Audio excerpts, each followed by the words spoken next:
All right, good afternoon, everyone.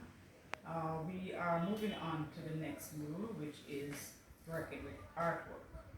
Now, the artwork that we're going to using it can either be print or photograph of your choice. All right, so what I'm going to be doing, I'm going to be doing a demonstration for the process of mounting an artwork. Now, with artwork, as you've seen in the videos, we are referring to what is called conservation or archival mounting or framing. And the reason why it is called that way because the process is basically done to preserve the artwork itself.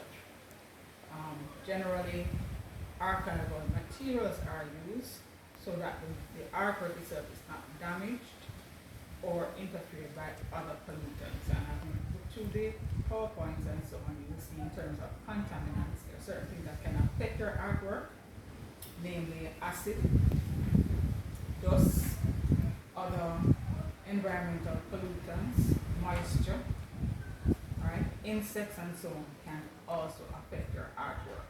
And that is why, the reason why archival or conservation materials are used is to help prevent all of those things from damaging your artwork. So basically your artwork is generally preserved. Alright? Now, there are different types of ways in which you can mount an artwork. You have dry mount, wet mount, and what is called hinge mounting. There's also float mount as well. What I'm going to be demonstrating is the hinge mount. Now, in terms of the materials, you have what is called, this is a backing board, backing paper I should say. Alright, and this basically goes at the back of your frame. So once everything is mounted and the picture and everything is in the frame, this is what is going to seal off the frame. Alright, so this is your backing paper. You also have foam core board, and this can be used, this is what the artwork is actually attached to, so you can use foam core board or batting board as well as mat board to attach your artwork to. Alright, this is the mat board. Now the mat board and foam core board, all the paper that you use must be acid free, because remember what the acid does is that it will damage your artwork, so it has to be acid free. So any material that you're using, it must be acid free. So this is mat board or matting board, and of course they come in several different colors, so you have a choice in terms of what colors you use for your mat. Alright, the print that I'm using, I've chosen to use this white mat for my artwork that I'm going to be working with. Now, if we were at class, then you could actually pull up together and buy a sheet of this, because one sheet costs about $1,000 plus tax. All right, it's large enough for 4 persons to get a size like this. All right, so but a sheet is for 1,000 plus tax, and generally you can get these supplies from any art supply stores. Also, I found a place called Gav Imports that also sells that. So that's where I got these. Alright, so this is your mat board, another one of your material that you need. You also will need your frame. Alright, this I purchased at Assam, so you can choose the frame that you want. And in terms of your frame, choose one that will complement your print or your artwork. This is not the one that I actually wanted, alright, but it's what was available. When you are actually choosing your frames, the frame itself, in terms of the size of the frame, must be larger than the print or the photograph that you're matting. Alright, because remember, we have to accommodate for the mat itself, but we want to see the mat as well, not only the photograph, but we also want to see how the mat itself is framed. So the frame itself has to be larger in size than the print or the photograph that you're working with. You're also going to need a lint-free soft cloth. This is used for cleaning the glass, or what is called glazing. So the glazing is referred to as the glass. So you want to ensure that your glass is clean, everything that you're working with is clean. Because remember, in terms of dust or lint, that can also affect your artwork. Other things that are used, this is double-sided tape, and this is acid-free. And remember, all our materials are supposed to be acid-free, all right? Or archival quality. So this is your double-sided tape. This also is a tape, engine tape, that was sold, I got. I don't really like how it is used, but it's another material that you can use to attach your artwork. You also have the paper adhesive tape. Now this goes on the backing. This is what secures the backing. Once you put on your backing paper, this is what seals it. And you want to seal it to ensure that there's no dust particles getting into your frame. So this is the paper adhesive tape that is used. Other things that you will need, your craft knife or your stencil knife for cutting. You will need a weight. I'm using this paper punch as my weight. Also, I'm choosing to use a Scotch tape. Generally, you use hinging tape, but this is the tape that they were giving me as hinging tape. But I'm not so pleased in terms of how this works. So I found the Scotch tape. The Scotch tape said it's photo safe, so at least we can work with it in terms of the hinging process. The frame itself is generally a regular frame. What I actually did was take off the back. So it was a regular frame. I won't need this part, so I just took that off. Alright, so we have our frame. We also need our cutting board, or a mat board, and of course your ruler or your L square that will help you to align your lines properly, and of course your artwork. Alright, now this is a print of Barrington Watson Conversation. Now you can get these are sold very reasonable at National Gallery, Jamaica National Gallery. They have prints, different sizes, so you can opt to purchase one of these, or if you have your own photograph or artwork, you can work with that as well. Alright. Now, if you notice, before I had mounted this, and before I had any knowledge of mounting, I had used masking tape. Now, if you notice on and I deliberately left it like this so you could see, if you notice on the paper itself, you see the imprint of what the masking tape did. Alright? So this is what happens when we do not use archival products. Okay, so this was before I knew anything about mounting. Okay, so we're going to be doing the right process now.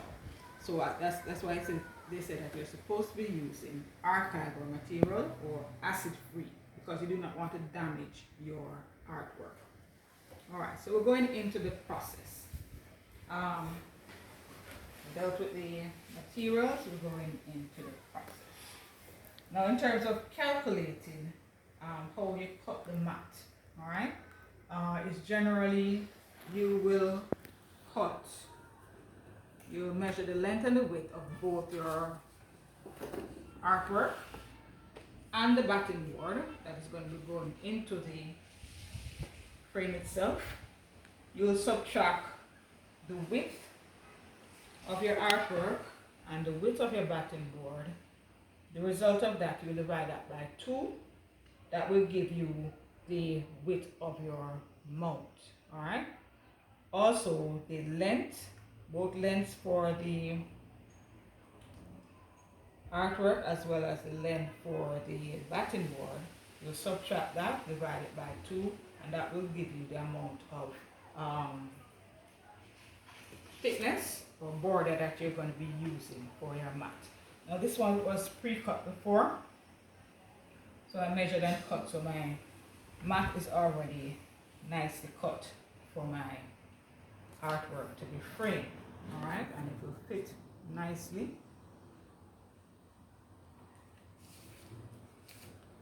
within the frame.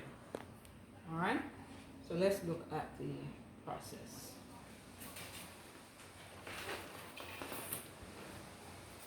So I have my mat board, and the key is to ensure that you keep all your things very clean. So the mat board, try not to handle it too much. So that's why you have your nice limpy cloth. So this is the front side of the mat board, this is the back side. So I'm working on the wrong side first. Now what you can do in terms of knowing what size will fit.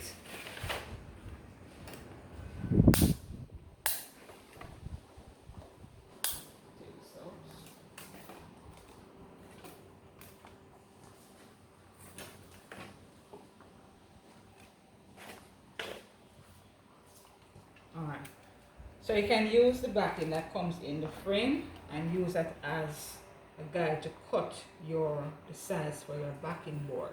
Alright, so what I did was just measure. Make sure it's nicely aligned.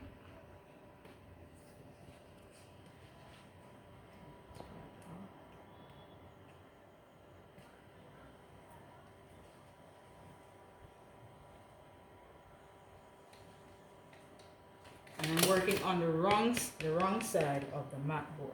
Alright, so I align, mark it out.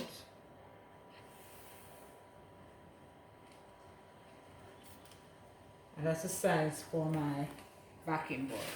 Now I'm not going to be using the foam cord board as my backing, because in terms of the depth that is within my frame, the thickness of this is much more than the depth that I have in the frame. So I'm using the matting board instead as my backing board.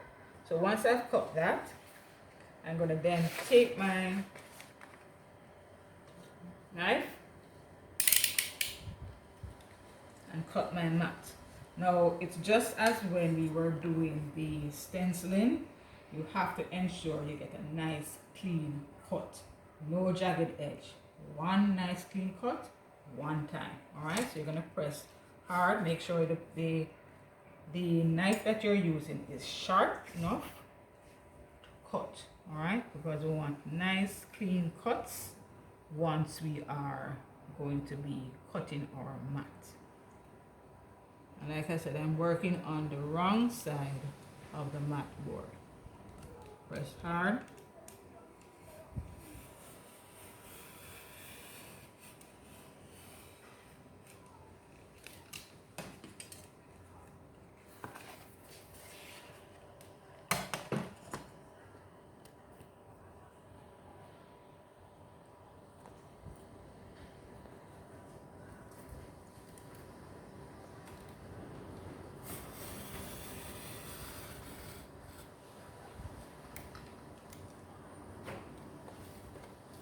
Alright, so we have our mat cut.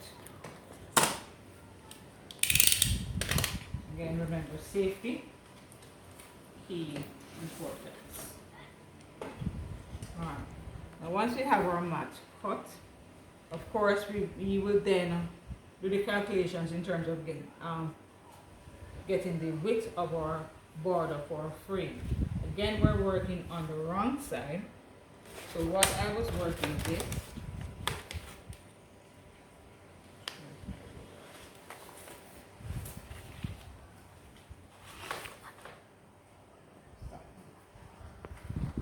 alright, so then we're going to be, once we work out the measurements for how we're going to be cutting our mat, we're going to measure that in terms of our width for our mat. Alright, so I was working with 1.5 by 1.25 inch. So I measure my 1.5 this time.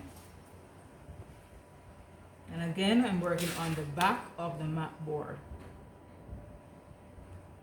1.5.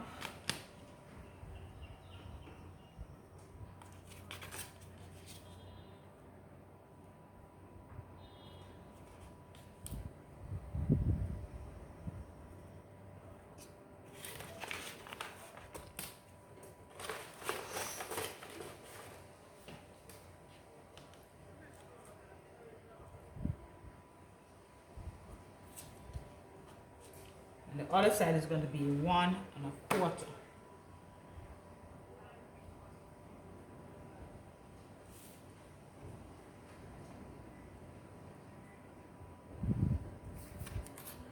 One and a quarter this side as well.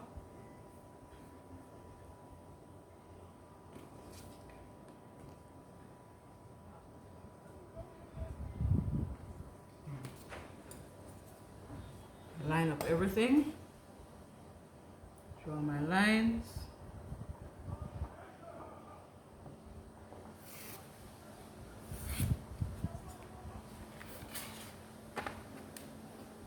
And always ensure that the surface that you're working on, as well as your hands and the tools that you're working with, are clean.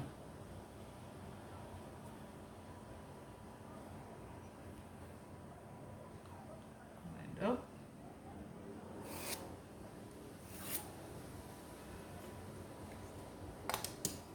Alright, so this is the size for my window that I'm going to cut out for my mat. Again, nice, clean, sharp cuts.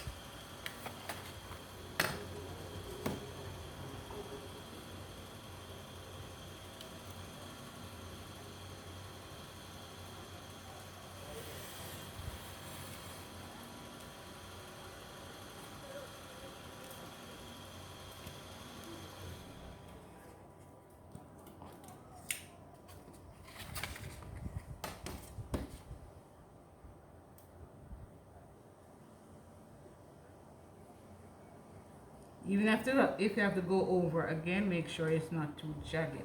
Alright? So you line up.